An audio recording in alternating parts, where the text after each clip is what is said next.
Let's take a look at how to unbox and assemble your Elevate e-bike. Cut the outer shipping bands and carefully open the top lid to avoid the staple ends. Remove the accessory box and seat post and set them aside. Remove the bike from the box, and due to its packaging, an assistant may be needed for this step. Discard the disc brake shipping cover. Using side cuts, remove the zip ties from the front tire and bike frame, then set aside. Do not use a razor knife to cut the zip ties. This will help to avoid scratching the paint or puncturing the tire. Remove the packing from the seat and the seat post, and then install into the seat tube as shown. To tighten the seat post clamp, unfasten the seat clamp, tighten the screw clockwise, and then refasten. You'll notice that we're leaving the seat post kind of tall. This is so that we can clamp it to our bike stand for the installation. Remove all protective packing. Do not use a razor blade to free the packing if possible. Use side cuts when you can.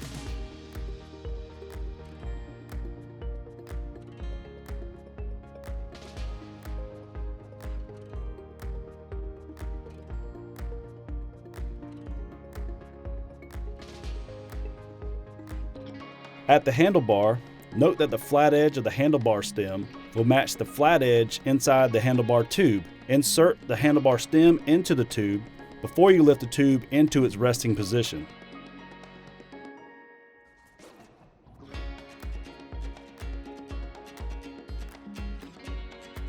Lock the handlebar stem into place using the clamp. For the orientation of the front forks, note that the shock adjustment knob will go on the right side of the bike. We can continue unpacking the bike.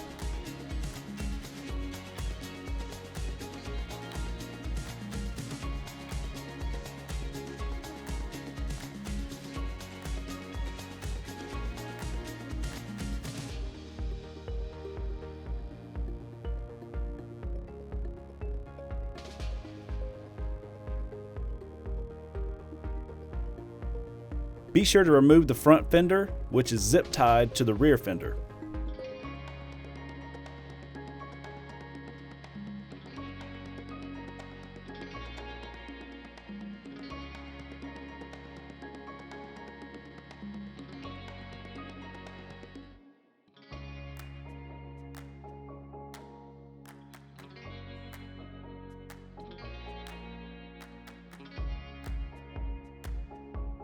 Cut the battery keys from the rear frame using a pair of side cuts. Note that these keys are bike specific and unique to each bike. Remove the front bolt at the top of the front shocks using a 5mm Allen head socket and a 10mm socket. Remove the headlight packaging and then pull the headlight arm out of its shipping position and into its correct mounting position as shown. Remove the packaging from the front fender.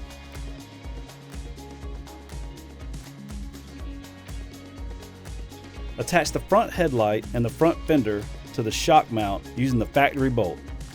Note that the slotted holes in each component are so that you can adjust further if needed. Tighten the bolt about 90%. Then adjust the two components so they are square. Finish tightening to 7 Nm. Secure the lower mounting arms of the front fender using the Allen head bolts located at the lower end of the front forks with a 5mm Allen head socket. Once both bolts are in place, then tighten to 6 Nm.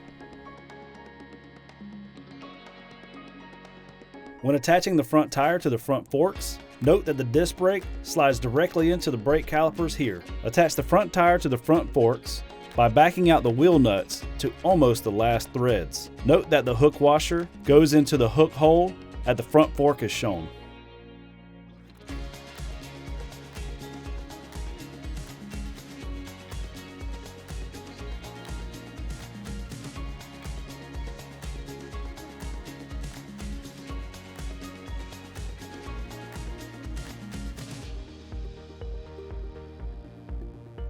Tighten to 40 Nm using a 15mm wrench.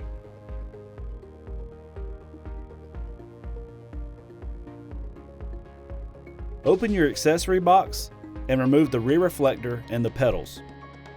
Notice on the pedals, they're labeled right hand and left hand side. This orientation is as if you were sitting on the bike. The right hand pedal threads in clockwise. The pedals also can fold in if you need additional storage space. The left hand side threads in counterclockwise. Tighten your pedals with a 15mm wrench to 35 Newton meters.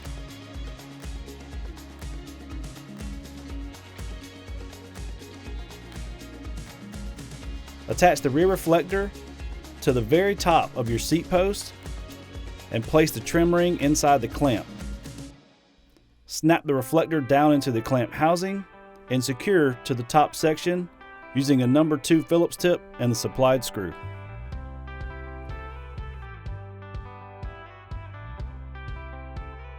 The keys we removed from the rear frame will be inserted into the battery under the frame as shown. It is highly advised to keep one key in a safe spot in case you lose the other, as these are not replaceable without making a copy. Turn the key to the left side of the bike to turn the battery and bike on and lock the key into place. Turning the key to the right instead will release the battery from the frame if needed. Standing on the left side of the bike, pull the latch button forward to release the center latch, fold the kickstand in, and then fold the bike in half.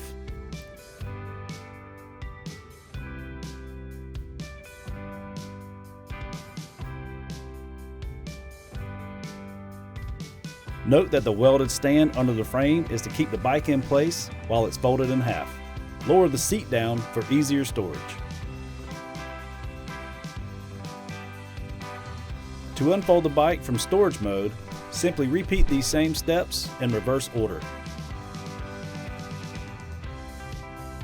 With the key inserted into the battery under the frame and turned to the left, press the power button to turn the screen on. If the screen does not turn on, the key is not either turned to the correct side or the battery is too low. Press the plus button to start the pedal assist mode and/or release the bike for throttle only riding. The 5 pedal assist modes do not determine how fast the bike will go when using the throttle only mode. It is solely used for the pedal assist levels, which is also explained further in your manual. Turn on the lights by holding the plus button for a few seconds until you see the little light icon come on the screen in the top right corner. To turn the lights off, you can either hold the plus button again or turn the screen off. With the bike sitting still, engage the walk mode by holding down the minus button for a few seconds until a P shows up in the pedal assist box. This mode allows the bike to propel its own weight while walking it. To stop the walk mode, simply pull on either brake lever. The left side brake lever is for the front brakes, and the right side brake lever is for the rear. Further brake adjustments are in your manual. The 7-speed gear system is operated on the right handlebar, and the plus button increases the gears while the minus button thumb lever decreases the gears. On the right handle grip is your half twist throttle. The battery charge port is on the left side of the bike next to the folding frame hinge. You do not need to remove the battery to charge the bike. To adjust the front fork sensitivity, simply turn the dial on the right side front fork to your desired setting.